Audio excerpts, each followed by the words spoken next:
Hello, hello. This is Eleanie with the PhoenixUnleashed.com. Tonight I am interviewing Mr. Floyd Boykin Jr. Floyd Boykins is the founder of Spoken Visions Entertainment. He's a publisher of the Spoken Visions magazine. He is a publisher, an author, a musician, a producer.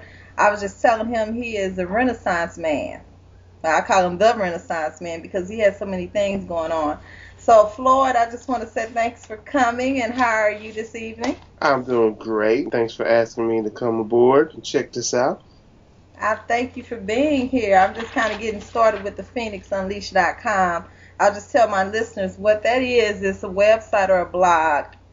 Um, the aim is to motivate and to empower African Americans because we have so many blogs out there centering around entertainment and gossip and some negativity. And on this blog site, I wanted nothing but positive things and to show people that as a people, we're doing things. We're doing big things. Right. So I'm focusing on that, and you are one of the people that are doing so many things, and I wanted to feature you at the PhoenixUnleashed.com. So again, thanks for coming, okay? Oh, no problem. My pleasure. Thanks. My first question is, tell me about Floyd Boykins, the man. Who is Okay. Floyd Boykins? Well, I'm a husband. I'm a father. I'm a poet, musician. I'm an artist. I do a lot of things dealing with the arts. I don't know if you want me to name all of them, but I do a whole lot of stuff. Video production. I'm also a lupus activist, meaning or advocate for lupus awareness, I should say. Because mom passed away back in '93, so that's how I got involved in that. Um, I'm a man of expression. I mean, that's how I would label myself, a man of expression. And I believe expression comes in many forms. Sometimes I won't have the words to say what I need to say, so I'll do it in a bass line, do it in a note from a flute, or maybe some keys, you know what I'm saying?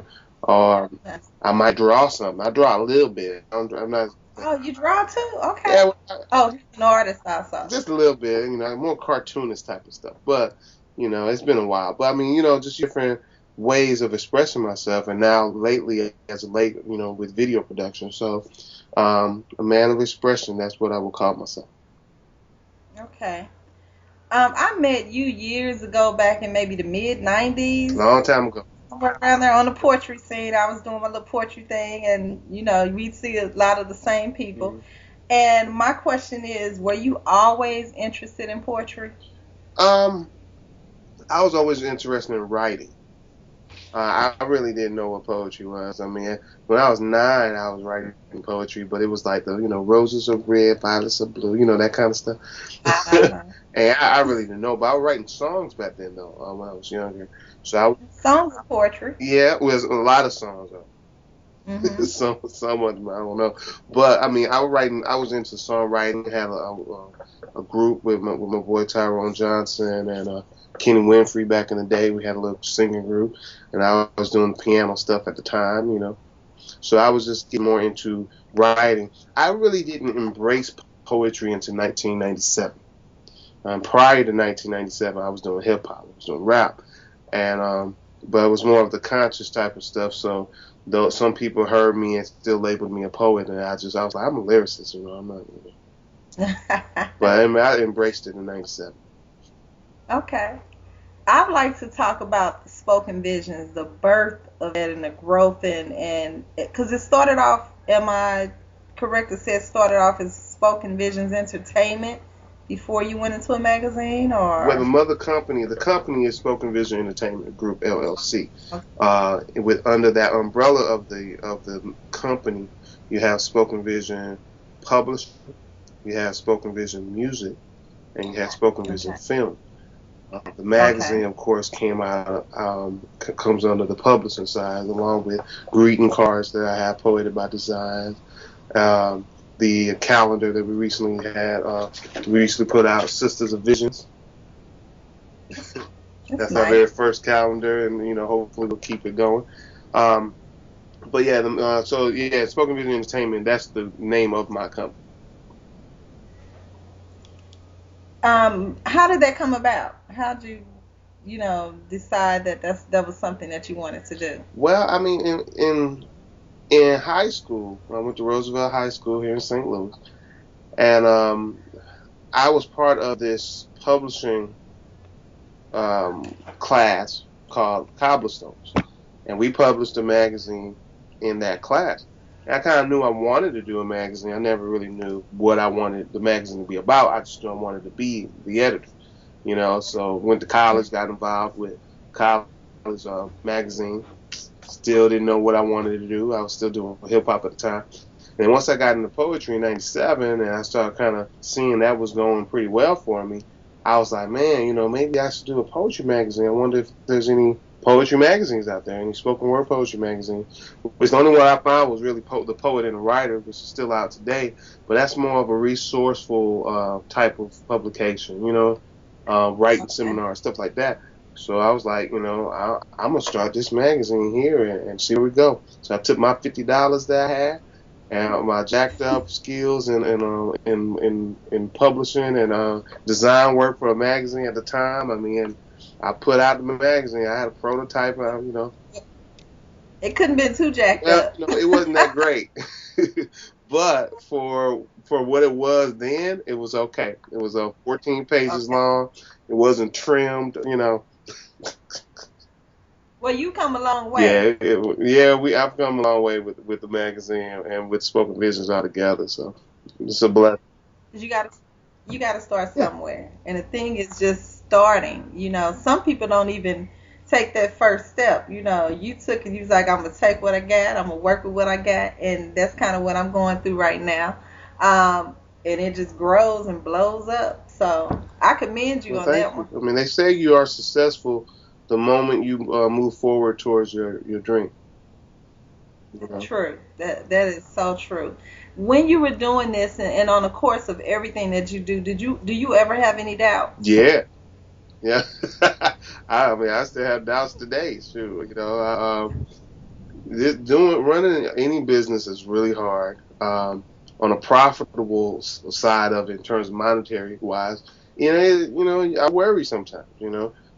Because I know we have excellent product, but sometimes the money come in like we want it to, or as consistent as we want it to. Where like 1 month it might be, okay, man, it's coming in. Next month, silence. So you're trying to reproduce stuff, and it takes money to run your business. So I'm definitely haven't been doing this because of the money. I mean, it's really been for the love of the work, of the love of the movement, with hopes that it will generate the type of money that I can take care of my family. Right. I guess having the love of that's what kind of keeps you going and just saying, oh, forget it, because I think if you solely going for the money solely, it's not going to work, because you're going to hit those rough patches and then you'll give up if you're solely looking for money. I think you can make it solely going for money, but I don't think you'll stay there, because at some point you start running into like those obstacles and you'll be ready to give it up or sell it, because you're not really in love with what you do. You just, cash cow, So. Right.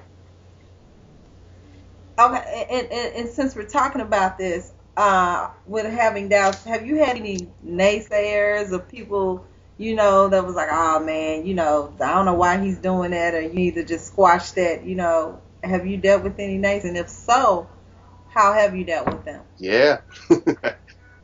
I deal with them yearly. I mean, there's people who have tried to step in and wanted to replace what I was doing. There's people who try to use me for some information so they can start a magazine. The same kind of magazine.